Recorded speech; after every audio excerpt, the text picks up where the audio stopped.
Hey guys, it's Pat Maggs with Vetter Holsters, and today we're on the range and we're going to talk about how to practice drawing your firearm.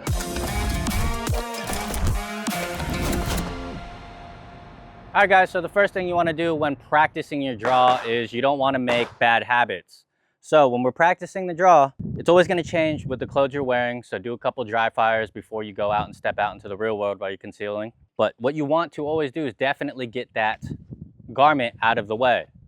All right, the last thing you want to do is be fighting your clothes. If I'm wearing a button up, I'm actually going to unbutton one so it doesn't interfere with the draw. Okay, so I'm going to draw, get it out of the way, clear it. I got a high grip, as high as I can on the beaver tail and as high as I can under the trigger guard. I'm going to draw it. Once you have mastered that, then you can graduate to the next step. I'm going to marry my hands with the gun, just like that.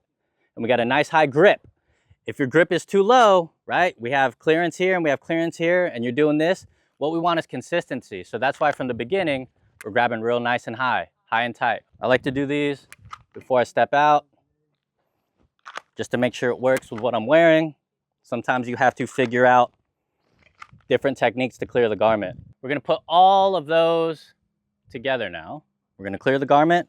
I'm gonna ride up into my grip, nice and high. I'm gonna marry immediately, and I'm gonna be on target.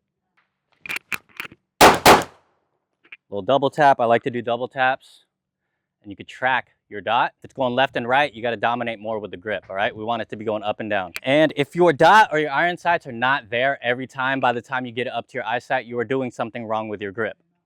All right, so when you're doing it dry fire at home, you need to make sure that your iron sight or your dot is immediately right where you want it. So once you put all those things together, whether you're doing it at home, I would recommend doing it at home first.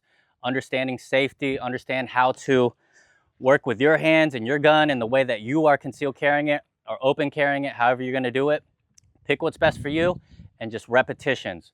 The more you do it, the better you are going to get, and then you just confirm it on the range. All right guys, that was IWB. Now we're going to do OWB. So if you're doing outside the waistband, all right, and you're about to draw that firearm, a lot of people like to put their hand here so they keep it out of the way. But I'm going to use my forearm here to basically guide myself all the way up into that nice and high, tight grip. Boom. As soon as you draw, you want to get,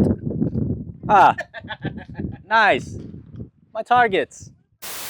All right, so I'm gonna use all that. I'm gonna put it all together and I'm gonna do it nice and slow. Going to use my forearm to get onto the beaver tail, under the trigger guard, nice and high. Marry the hands immediately, nice and high on the grip with my left hand. And I'm going to dominate with the left hand grip. I'm going to go bang.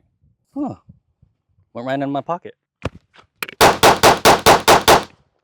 All right, guys. So that's how to practice your draw with IWB and OWB. If you want more training tips, follow us at Vetter Holsters.